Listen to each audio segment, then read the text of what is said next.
Assalamualaikum warahmatullahi wabarakatuh. Waalaikumsalam warahmatullahi wabarakatuh. Baik, di sini kami akan mempresentasikan hasil makalah kami dari kelompok satu yang berjudul Politik Desentralisasi dan Otonomi Daerah.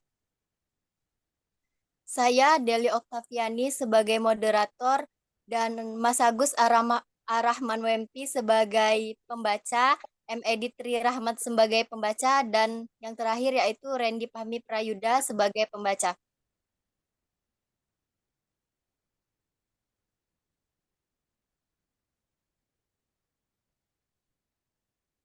Baik, eh, makalah kami akan dibacakan oleh Kak Wempi. Kepada Kak Wempi, kami persilahkan. Baik, terima kasih kepada moderator yang telah memberi kesempatan kepada saya untuk menyampaikan makalah yang berjudul Politik Desentralisasi dan Otonomi Daerah. Baik, langsung aja kita mulai. Pengertian desentralisasi. Secara etimologis, istilah desentralisasi berasal dari bahasa Belanda, yaitu de, yang berarti lepas, dan centrum yang berarti pusat. Desentralisasi adalah sesuatu hal yang terlepas dari pusat. Terdapat dua kelompok besar yang memberikan definisi tentang desentralisasi, yaitu kelompok Anglo-Saxon dan kontinental. Kelompok Anglo-Saxon mendefinisikan desentralisasi sebagai penyerahan wewenang dari pemerintah pusat baik kepada pejabat pusat yang ada di daerah dan yang disebut dengan dekonsentrasi maupun kepada badan-badan otonomi daerah yang disebut devolusi.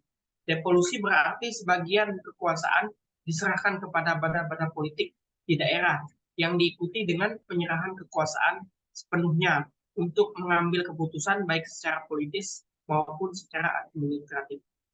Adapun kelompok kontinental membedakan desentralisasi menjadi dua bagian, yaitu desentralisasi jabatan atau dekonsentrasi dan desentralisasi ketatanegaraan.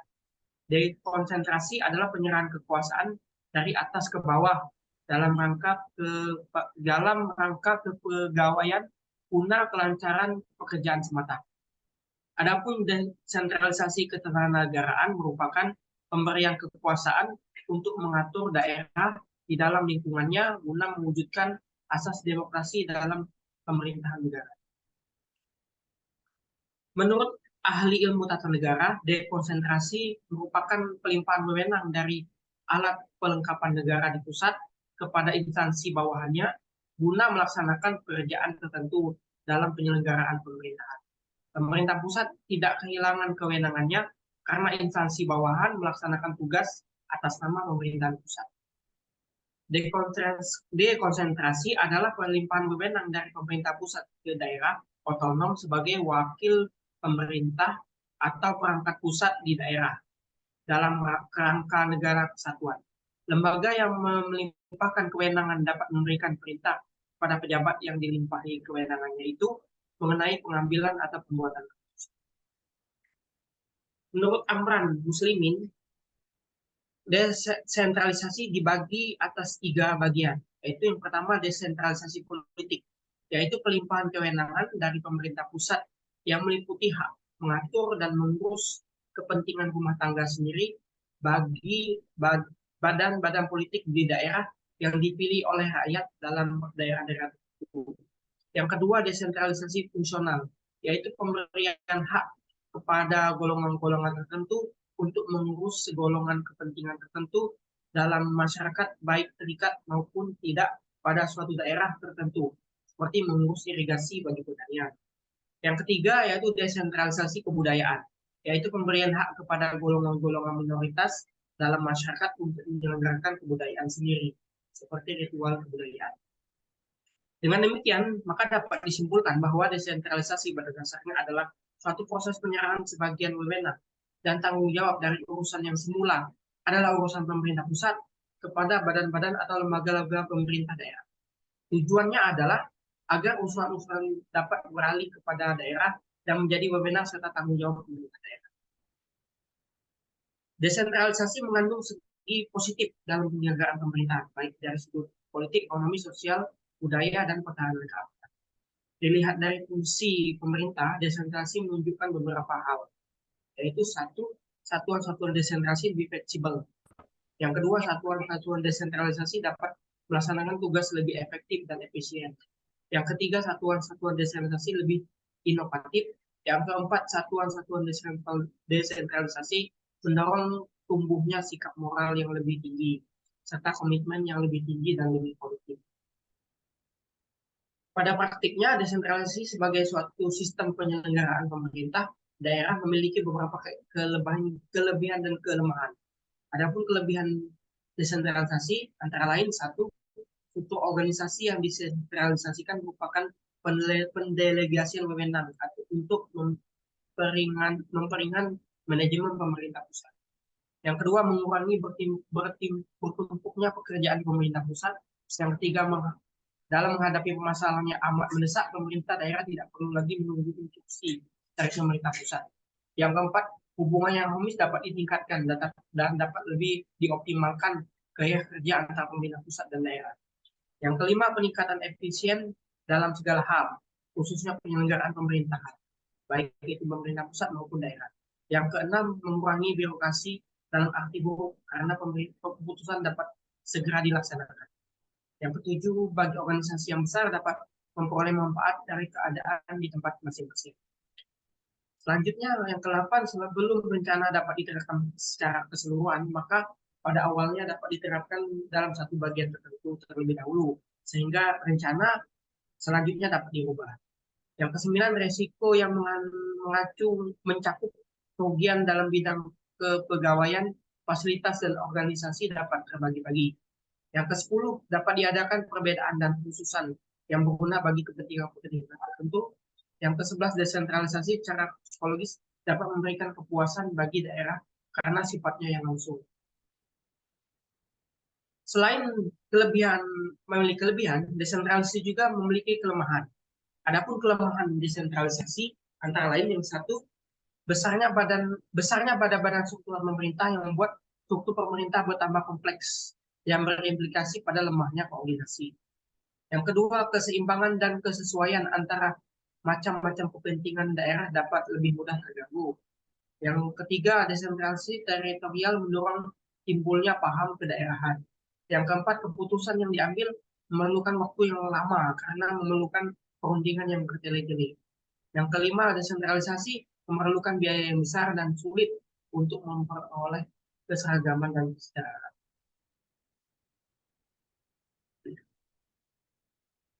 Selanjutnya, menurut Haji Muhammad Agus Santoso, pengertian otonomi daerah diantaranya antara lain sebagai berikut. Satu, J.C. Ranson, otonomi daerah adalah hak untuk mengatur urusan-urusan daerah dan menyesuaikan peraturan-peraturan yang sudah dibuat dengannya. Yang kedua, J. Wajong, otonomi daerah sebagai kebebasan untuk memelihara dan memajukan kepentingan khusus daerah dengan keuangan sendiri, menentukan hukum sendiri dan pemerintahan sendiri. Yang ketiga, Ateng Saripudin, otonomi daerah sebagai kebebasan atau kemandirian tetapi bukan kemerdekaan. Namun kebebasan itu terbatas karena merupakan perwujudan dari pemberian kesepakatan yang harus dipertanggungjawabkan.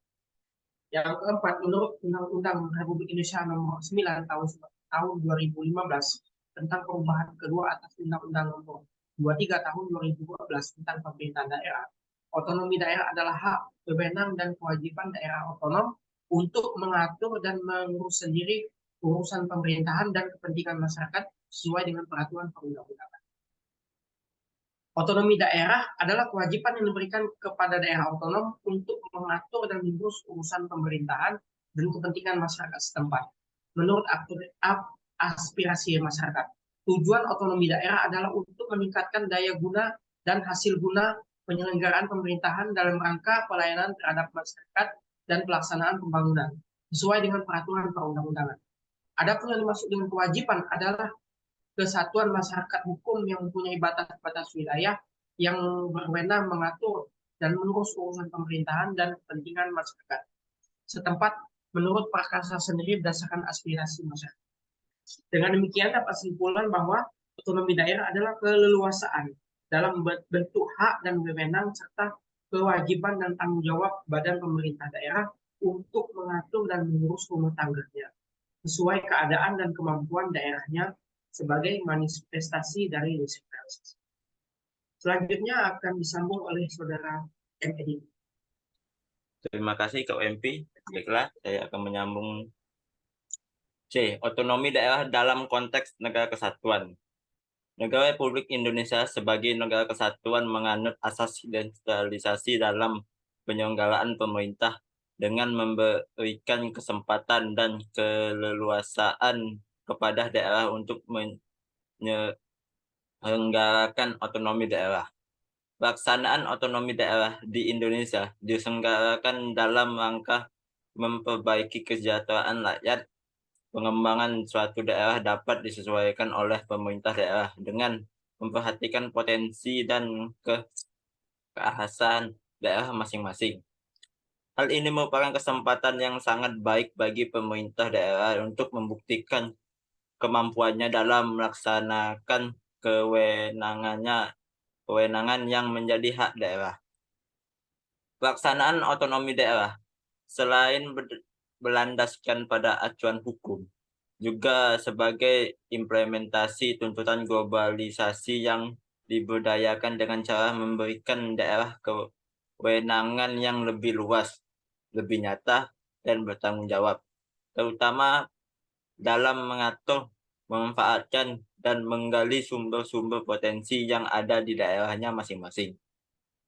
Maju atau tidaknya suatu daerah sangat ditentukan oleh kemampuan dan kemauan untuk melaksanakan pemerintah daerah. Pemerintah daerah bebas berkreasi dan berefleksi dalam rangka pembangunan daerahnya. Landasan hukum penerapan otonomi daerah di Indonesia. Beberapa peraturan perundang-undangan yang pernah dan masih berlaku dalam pelaksanaan otonomi daerah di Indonesia adalah sebagai berikut. 1. Undang-Undang Nomor 1 Tahun 1945 tentang Komite Nasional Daerah atau KND. 2. Undang-Undang Nomor 22 Tahun 1948 tentang Pokok-pokok Pemerintahan Daerah. 3. Undang-Undang Negara Indonesia Timur Nomor 44 Tahun 1950 tentang Pemerintahan Daerah Indonesia Timur. 4. Undang-Undang Nomor 18 Tahun 1965 tentang Pokok-pokok Pemerintahan Daerah. 5. Undang-Undang Nomor 5 Tahun 1974 tentang Pokok-pokok Pemerintahan Daerah. 6. Undang-Undang Nomor 22 Tahun 1999 tentang Pemerintahan Daerah. 7. Undang-Undang Nomor 25 Tahun 1999 tentang Perimbangan Keuangan antar pemerintah pusat dan daerah. 8. Undang-Undang Nomor 32 Tahun 2004 tentang Pemerintahan Daerah. 9. Undang-Undang Nomor 33 Tahun 2004 tentang Perimbangan Keuangan antar pemerintah. 10. Perpu Nomor 3 Tahun 2005 tentang perubahan atas Undang-Undang Nomor 32 Tahun 2004 tentang Pemerintahan Daerah. 11. Undang-Undang Nomor 12 Tahun 2004 tentang perubahan kedua atas Undang-Undang Nomor 32 Tahun 2004 tentang Pemerintahan Daerah. 12. Undang-Undang Nomor 2 Tahun 2015 tentang penerapan peraturan pemerintah pengganti Undang-Undang Nomor 2 Tahun 2014 tentang perubahan atas Undang-Undang Nomor 23 Tahun 2014 tentang Pemerintahan Daerah. 13. Undang-Undang Republik Indonesia Nomor 9 Tahun 2015 tentang perubahan kedua atas Undang-Undang Nomor 23 Tahun 2014 tentang Pemerintahan Daerah. Selanjutnya akan dibacakan oleh Randy Fahmi. Baiklah, terima kasih Edit. Saya akan melanjutkan materi dari kelompok kami. Nilai, dimensi, dan prinsip otonomi daerah di Indonesia. Otonomi daerah pada dasarnya adalah hak, wewenang, dan kewajiban daerah otonomi untuk mengatur dan mengurus sendiri urusan pemerintahan dan kepentingan masyarakat setempat sesuai dengan peraturan perundang-undangan. Terdapat dua nilai dasar yang dikembangkan dalam Undang-Undang Dasar Negara Republik Indonesia tahun 1945 berkenaan dengan pelaksanaan desentralisasi dan otonomi daerah di Indonesia. Satu, nilai unitaris yang diwujudkan dalam pandangan bahwa Indonesia tidak mempunyai kesatuan pemerintahan lain di dalamnya yang bersifat negara atau state, yang berarti kedaulatan yang melekat pada rakyat, bangsa, dan negara Republik Indonesia tidak akan terbagi di antara kesatuan-kesatuan pemerintahan. Dua, nilai dasar desentralisasi teritorial yang bersumber dari isi dan jiwa pasal 18 Undang-Undang Dasar Negara Republik Indonesia tahun 1945. Berdasarkan nilai ini, pemerintahan diwajibkan untuk melaksanakan politik desentralisasi dan dekonsentrasi di bidang ketatanegaraan. Berkaitan dengan dua nilai dasar tersebut di atas, penyelenggaraan desentralisasi di Indonesia berpusat pada pembentukan daerah-daerah otonomi dan penyerahan atau pelimpahan sebagai kekuasaan dan kewenangan pemerintahan pusat ke pemerintahan daerah untuk mengatur dan mengurus sebagian kekuasaan dan kewenangan tersebut. Dengan demikian, titik berat pelaksanaan otonomi daerah adalah pada daerah kabupaten atau kota dengan beberapa dasar pertimbangan sebagai berikut. 1. Dimensi politik. Kabupaten atau kota dipandang kurang mempunyai fanatisme kedaerahan sehingga risiko gerakan separatisme dan peluang berkembangnya aspirasi federalis relatif minim. 2. Dimensi administratif. Penyelenggaraan pemerintahan dan pelayanan kepada masyarakat relatif dapat lebih efektif. 3. Kabupaten atau kota adalah daerah atau ujung tombak pelaksanaan pembangunan, sehingga kabupaten atau kota lah yang lebih tahu kebutuhan dan potensi rakyat di daerahnya. Dalam pelaksanaan otonomi daerah, prinsip otonomi daerah yang dianut adalah nyata, bertanggung jawab, dan dinamis. 1. Nyata. Otonomi secara nyata diperlukan sesuai dengan situasi dan kondisi objektif di daerah.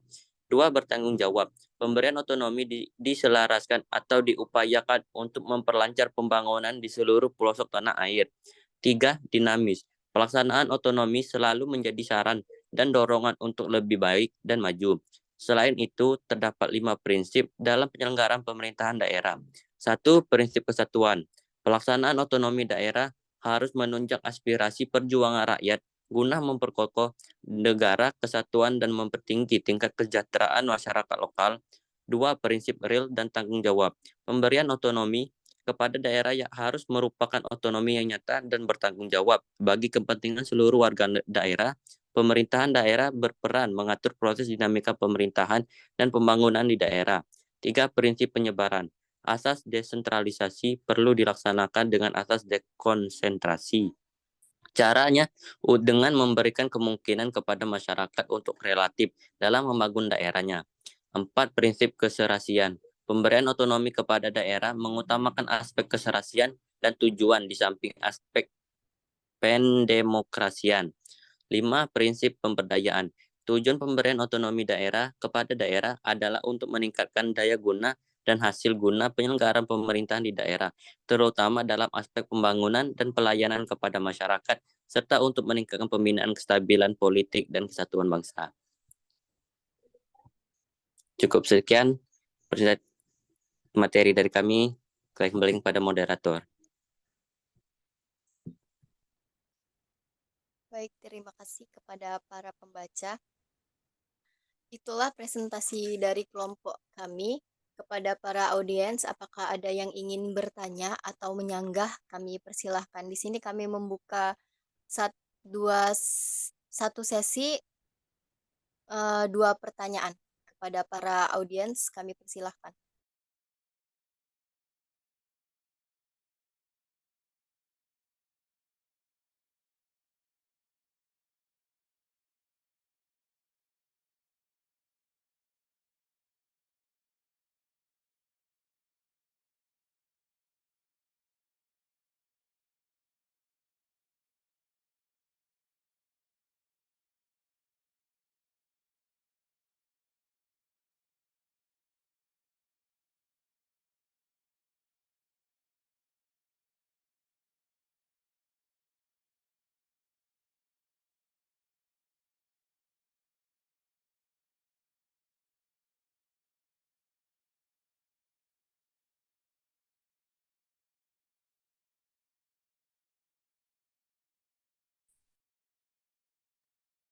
Baik, kepada para audiens, apakah yang ingin bertanya atau menyanggah? Kami persilakan.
Baik, kepada Saudara Randy Suseno, silakan perkenalkan nama dan dari kelompok mana.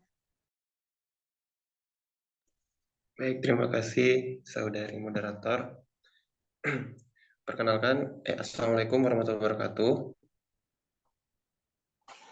Waalaikumsalam warahmatullahi wabarakatuh. Perkenalkan, nama saya Randy Suseno dari kelompok 4. Izin bertanya.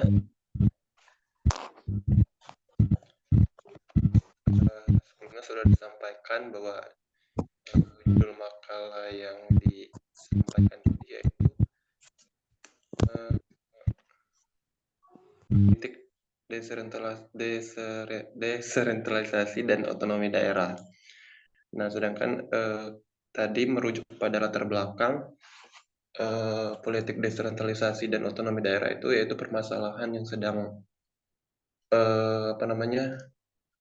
marak dibahas pada era ini. Nah, sedangkan yang ingin saya tanyakan, masalah seperti apa yang masuk dalam politik desentralisasi dan otonomi daerah itu?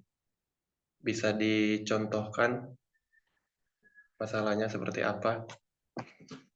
Atau gambarannya seperti apa? Terima kasih.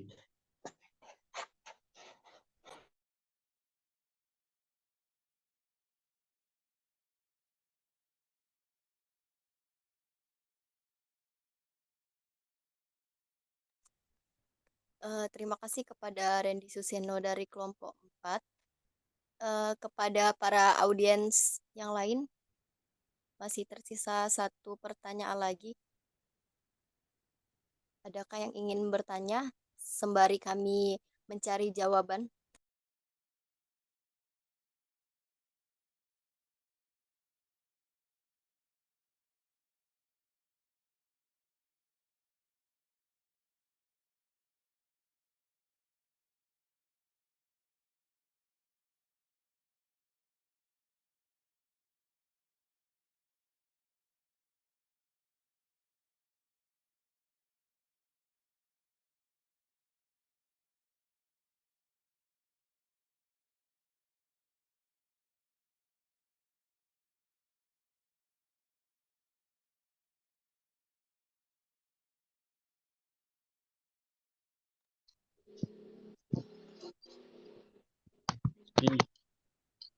Boleh nanya? Izin moderator? Baik, Sastra, silakan. Oke, izin bertanya. Perkenalkan, nama saya Sastra Wiratma. Di sini yang ingin saya tanyakan itu, jadi kan dikatakan desentralisasi itu merupakan sesuatu hal yang terlepas dari pusat.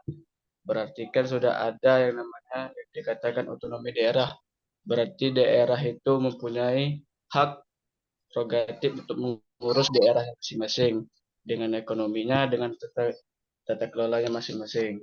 Nah, ini kan masalah kalau daerah, apakah ada ini syarat tertentu untuk daerah berkembang itu mendapatkan otonomi daerah masing-masing, otonomi daerah itu, apakah ada syaratnya? Boleh diulang Simpel, lagi? intinya baik. Apakah ada syarat tertentu untuk mendapatkan otonomi daerah itu? Kan tadinya kan bergabung gitu daerah ini, bergabung dengan daerah ini, dia memecah sehingga dia dapatkan yang namanya otonomi daerah. Sudah? Sudah. Oke. Baik, terima kasih kepada Sastra Wiratma yang telah memberikan pertanyaan. Di sini kami tampung dulu. Kepada Saudari Marnianingsih, boleh kalau ada pertanyaan. Oke, baiklah. Assalamualaikum warahmatullahi wabarakatuh. Nama saya Marnianingsih. Saya ingin bertanya mewakili kelompok 4. Langsung ya. Apakah pelaksanaan otonomi daerah di Indonesia sudah berjalan dengan baik? Dan apa yang terjadi jika otonomi daerah tidak berjalan dengan baik? Kepada Saudari Marnia, apakah bisa diulang kembali pertanyaannya? Apakah pelaksanaan otonomi daerah di Indonesia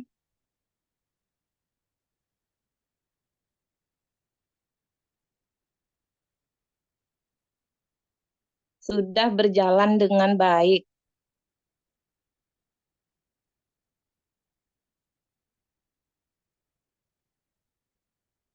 Dan apa yang terjadi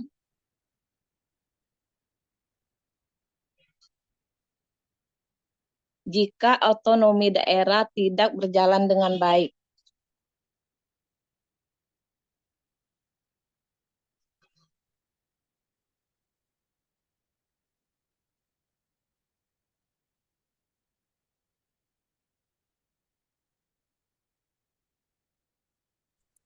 Terima kasih kepada Saudari Marnia.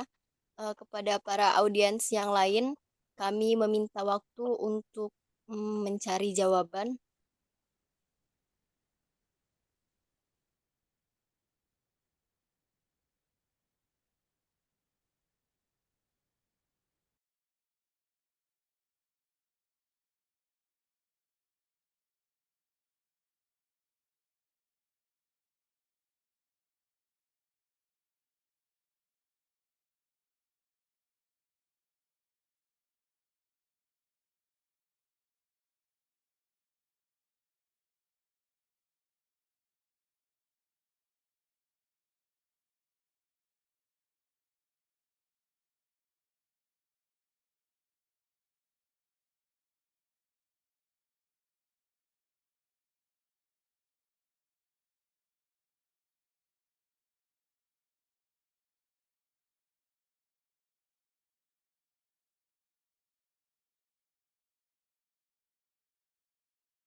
Baik, di sini kami akan menjawab pertanyaan dari Randy Susno dari kelompok 4.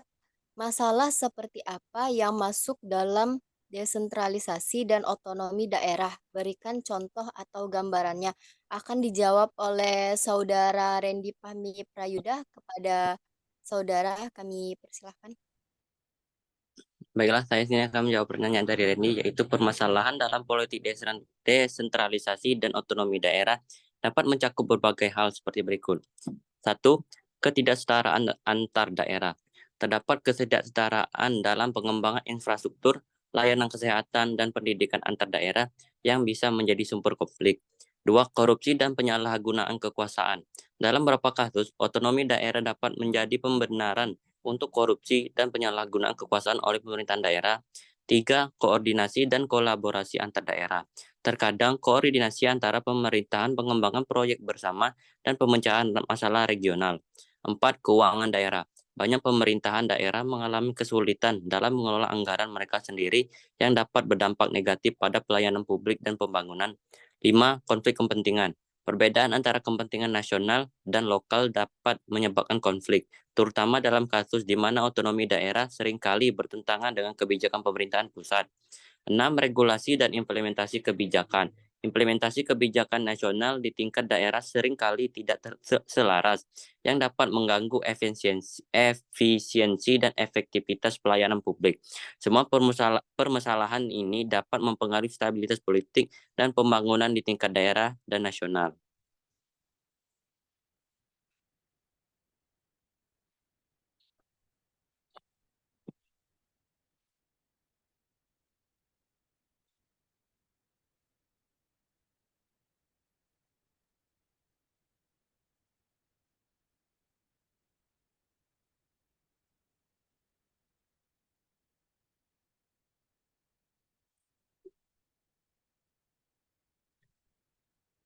Kepada Randy Suseno, apakah sudah jelas atau ingin menyanggah? Baik, terima kasih, cukup jelas. Terima kasih. Kepada saudara audiens yang lain yang bertanya, kami meminta waktunya untuk tunggu sebentar sembari kami mencari jawaban.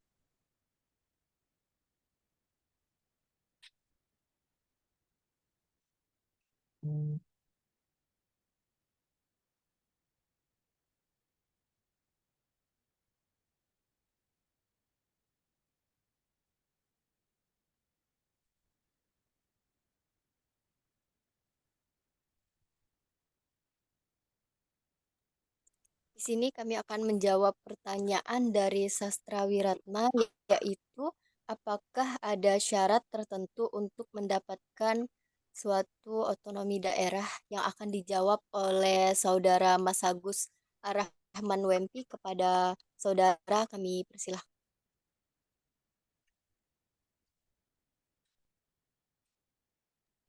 Oke, terima kasih kepada saudari moderator yang telah memberikan waktu kesempatan kepada saya untuk menjawab pertanyaan dari saudara Sastra Wiratna. Masalah ini ya, masalah pemekaran daerah atau otonomi daerah. Pemekaran daerah. Kita kembali lagi ke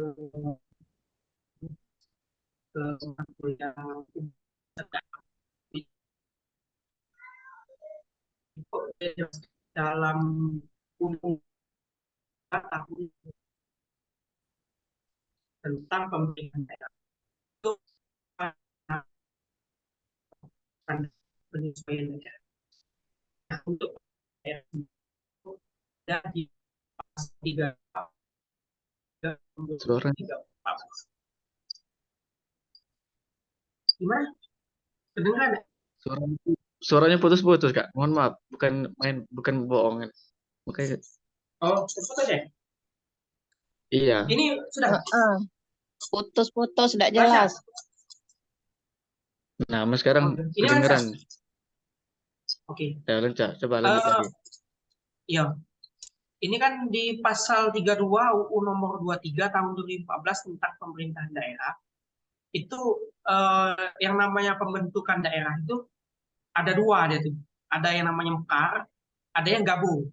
Jadi ada yang mekar itu misah kan, ada yang gabung. Gabung itu bersatu kan. Yang darinya misah bersatu.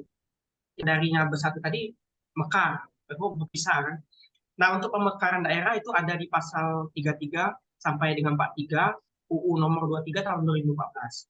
Nah, untuk penggabungan itu ada di pasal 44 sampai 47 UU nomor 23 tahun 2014. Nah, untuk kita yang sekarang kita mau lihat yang pemekaran ya, mekar kan. Pemekaran itu kalau di pasal itu ada dua kriteria. Yang pertama itu pemecahan daerah provinsi atau daerah kabupaten untuk menjadi 2 atau lebih daerah baru. Yang kedua, penggabungan bagian daerah yang bersanding dalam satu daerah provinsi menjadi satu daerah baru.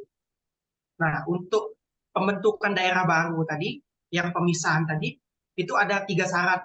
Syaratnya itu yaitu syarat administratif, syarat fisik, sama syarat teknis.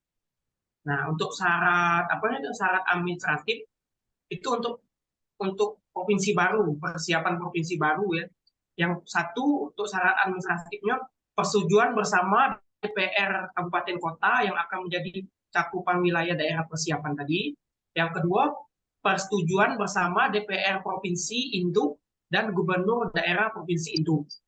Nah, terus kalau untuk yang kabupaten atau kota tadi kan persiapan pembentukan provinsi baru. Nah, untuk persiapan pembentukan kabupaten baru atau kota baru itu ada 3 syaratnya, syarat administratifnya. Yang pertama keputusan musyawarah desa yang akan menjadi cakupan wilayah daerah kabupaten atau kota. Yang kedua persetujuan bersama DPR kabupaten kota induk dengan bupati atau wali kota daerah induknya tadi. Yang ketiga persetujuan bersama DPR provinsi dan gubernur dari daerah provinsi yang akan mencakup daerah persiapan kabupaten kota yang akan dibentuk. Itu syarat administratif. Terus ada syarat fisik juga kan tadi 3 syaratnya. Syarat administratif, syarat fisik, sama syarat teknis. Nah, untuk syarat fisiknya itu yang pertama provinsi itu minimal punya 5 kabupaten kota. Kalau untuk bikin provinsi baru. Jadi harus punya 5 kabupaten kota. Yang kedua, kabupaten itu kalau untuk membuat kabupaten baru itu minimal 7 kecamatan. Nah, kalau untuk bikin kota baru misalnya di Sumsel ini kan ada kota baru misalnya minimal dia punya 4 kecamatan. Nah, masing-masing itu bisa dilakukan pemekaran jika daerah sudah berusia 10 tahun dari masa pembentukan. Ya, misalnya kan ada wacana mau bikin kabupaten baru ya, kabupaten apa ya, daerah Pahlawan. Nah, itu kalau mau bikin kabupaten baru tadi, kabupaten apa tadi, minimal dia punya 7 kecamatan. Atau misalnya sekarang kan lagi ada wacana mau bikin provinsi baru kan. Nah, mau bikin provinsi baru itu minimal dia 5 kabupaten atau kota secara fisik. Terus yang ketiga itu ada syarat teknis. Yang pertama tadi syarat administratif, yang kedua syarat fisik, yang ketiga itu syarat teknis. Nah, syarat teknisnya itu yang pertama itu punya geografi atau luas daerah, ada luas daerahnya. Yang kedua ada demografi, ada penduduknya kan. Yang ketiga keamanannya mana. Yang keempat sosial, politik, adat, istiadat dan tradisi pasti ada kan. Ada sosial, politik, ada istiadat yang khusus kan. Yang keempat potensi daerahnya. Yang kelima potensi daerahnya. Yang keenam itu keuangan daerahnya untuk syarat teknisnya harus disiapkan kan. Yang keenam kemampuan penyelenggaraan pemerintahan daerah harus mampu dulu dia membentuk ini daerah baru atau provinsi baru. Kalau tidak mampu dia tidak bisa. Itu untuk syarat teknis.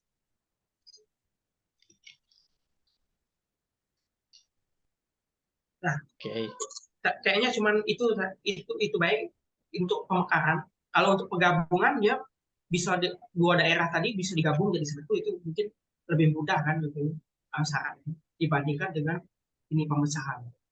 Mungkin itu aja, saudara moderator.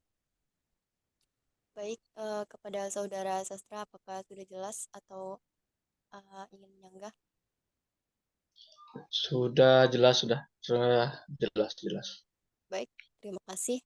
Kami akan menjawab pertanyaan terakhir yaitu dari saudari Marnianingsih. Apakah pelaksanaan daerah di Indonesia sudah berjalan dengan baik? Dan apa yang terjadi jika otonomi daerah tidak berjalan dengan baik? Ini akan dijawab oleh saudara kita M. Edi Tri Rahman. Kepada saudara kami persilahkan. Baiklah, terima kasih moderator. Sini saya akan menjawab pertanyaan Yukmania. Otonomi daerah di Indonesia dimulai pada tahun 2001 dengan diberlakukannya Undang-Undang Nomor 22 Tahun 1999 tentang pemerintahan daerah.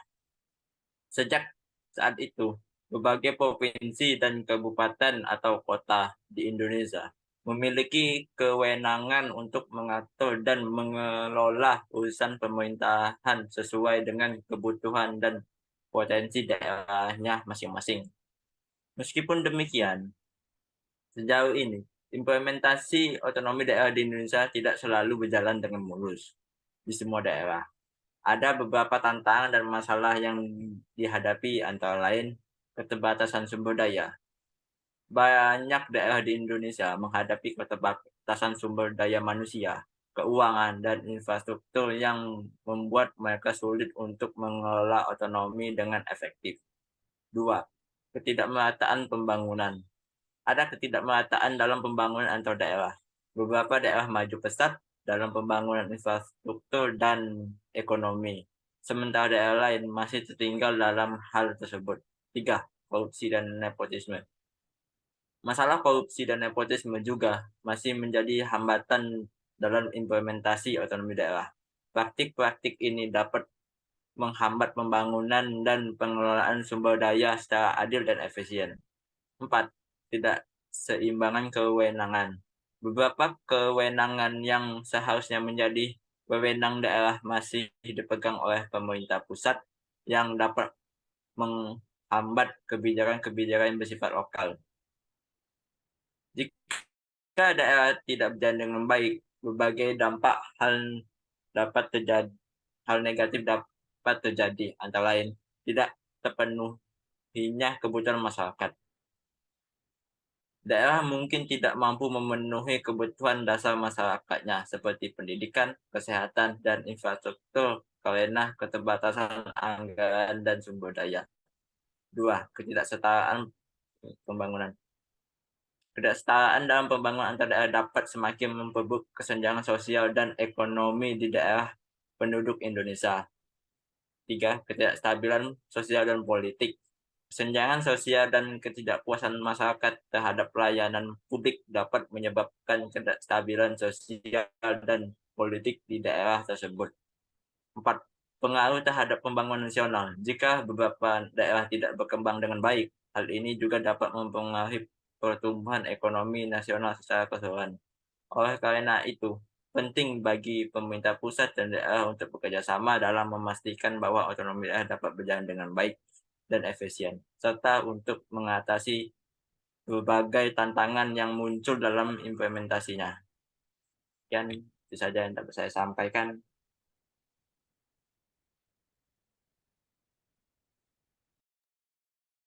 Baik, jadi intinya belum berjalan dengan baik kan?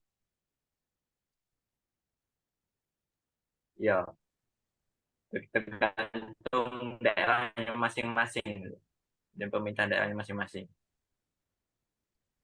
Baiklah, terima kasih, cukup jelas.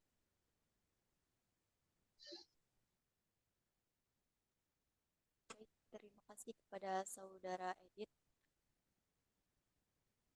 Rangkaian acara diskusi telah selesai. Di sini saya akan membacakan kesimpulan dari diskusi kelompok kami hari ini, yaitu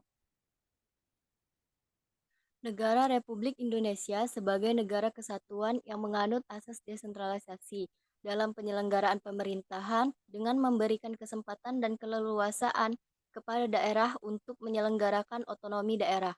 Pelaksanaan otonomi daerah di Indonesia diselenggarakan dalam rangka memperbaiki kesejahteraan rakyat, di mana pengembangan suatu daerah dapat disesuaikan oleh pemerintah daerah dengan memperhatikan potensi dan kekhasan daerahnya masing-masing. Dekonsentrasi adalah pelimpahan wewenang dari pemerintah pusat kepada daerah otonom sebagai wakil pemerintah atau perangkat pusat di daerah dalam kerangka negara kesatuan. Lembaga yang melimpahkan kewenangan dapat memberikan perintah kepada pejabat yang telah dilimpahi kewenangannya itu mengenai pengambilan atau pembuatan keputusan. Pelaksanaan otonomi daerah selain berlandasan pada acuan hukum, juga sebagai implementasi tuntutan globalisasi yang diberdayakan dengan cara memberikan daerah kewenangan yang lebih luas, lebih nyata, dan bertanggung jawab, terutama dalam mengatur, memanfaat, dan menggali sumber-sumber potensi yang ada di daerahnya masing-masing.